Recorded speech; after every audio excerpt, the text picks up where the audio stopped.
Today's April 25th. It's a Friday. Went to the Knoxville State of the city today. You're going to hear about what I heard, what I saw, and a lot of baseball references that swung and missed. I have this issue. I gotta be honest. I can never be late or on time. I have to be early. I don't know why. I don't know. I try sometimes, but basically, if you're not 15 minutes early, you're 15 minutes late. Well, I get to things probably 45 minutes too early. But hey, I was the first one on the bus. I was the first passenger to go over there. I took the tram from the Coliseum, the parking garage, which is what they told you to do, even though there's plenty of parking downtown right underneath the interstate. But anyway, I went to the state of the city. My first impression was there was a lot of security there. I mean, I'm talking a lot. You got, obviously, your security force was there. They're checking people in, metal detector. Then you had the police department was there, the fire department there.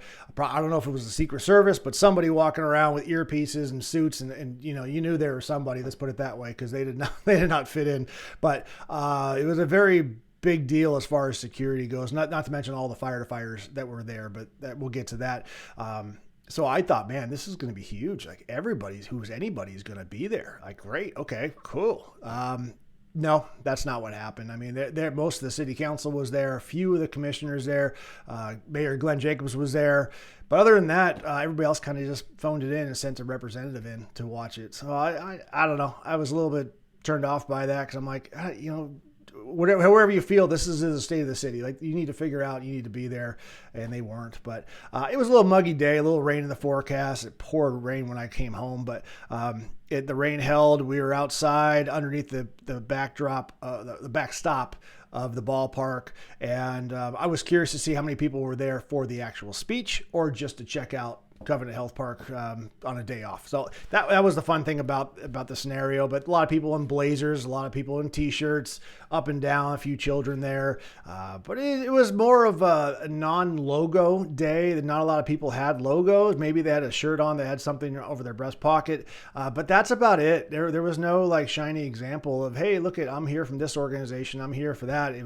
It seemed like just a weird collection of people, a lot of different people that were there.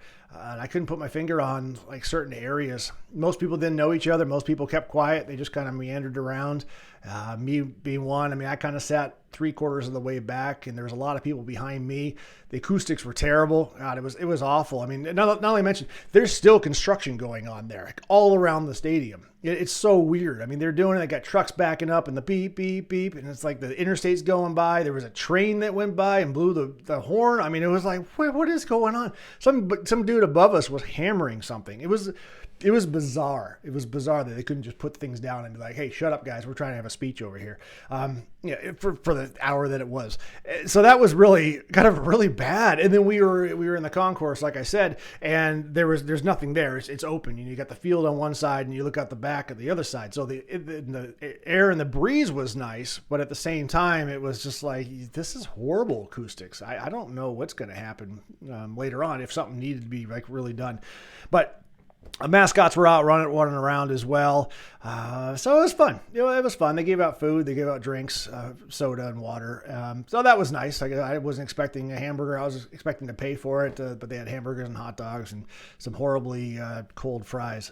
But going into Mayor Kincannon's speech, by the way, they opened it up with a poet and another person talking. I couldn't really hear much at all because where I was at, they were way back on the microphone and wouldn't talk. And then so they did that. I was like, okay.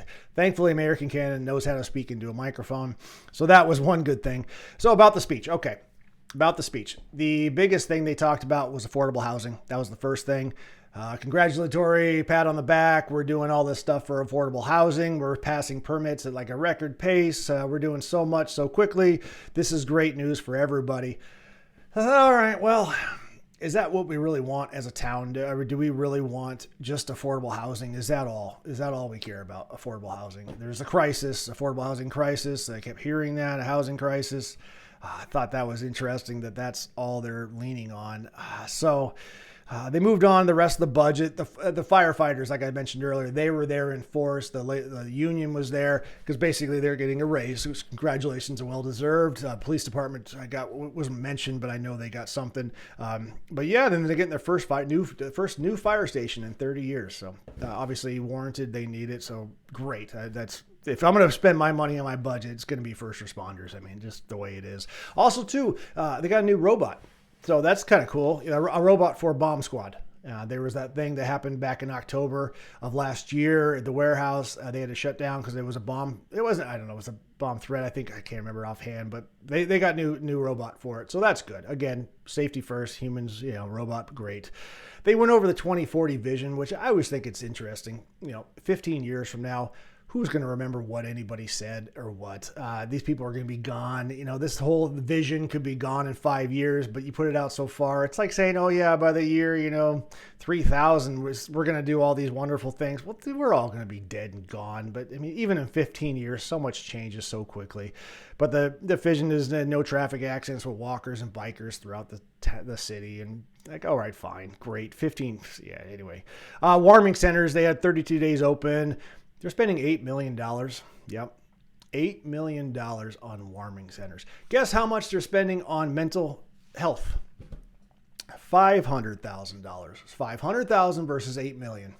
I think those numbers should be reversed. I think mental health is probably the biggest thing we're looking at right now. Would solve a lot of these crises, including the housing crisis that you're saying, because most of these homeless people have one thing wrong, basically, either dependency or mental health. And that would solve a lot of things if we could help those people in that way, not warming centers and just helping them. Moving on, there was a parks department, got $3.1 million. Doesn't sound like a whole lot. I know a little bit because I'm on the Parks and Athletic Commission for our town. But so 3.1 over a whole city like Knoxville, fine. $12 million goes to deferred maintenance, which I thought was good. Deferred maintenance on the Coliseum, the amphitheater, and a few other things I couldn't write down fast enough. But so that's good. Deferred maintenance is always good. You want that to have in your city. You want to make it look nice. If you have it, you might as well take care of it, right? Okay. So the last thing they mentioned was $1.4 million over 2 years to the zoo. So $1.4 million, great. Zoo is a big attraction. I like the zoo. It's nice. I think it's good for Knoxville to have that. And I think they're doing a good job over there. So, and then just like that, it was over. I mean, that was it. Kincannon just said, yep, great. Thanks for coming out. Appreciate it. Bye. And we all like, all right, well, okay, we're out. So then we walked away, and that was about it. So I could say I went there. Next time I'm probably going to skip it unless something dramatically is changing, because nothing I couldn't read already. And so anyway, I was between lines trying to find the truth. Between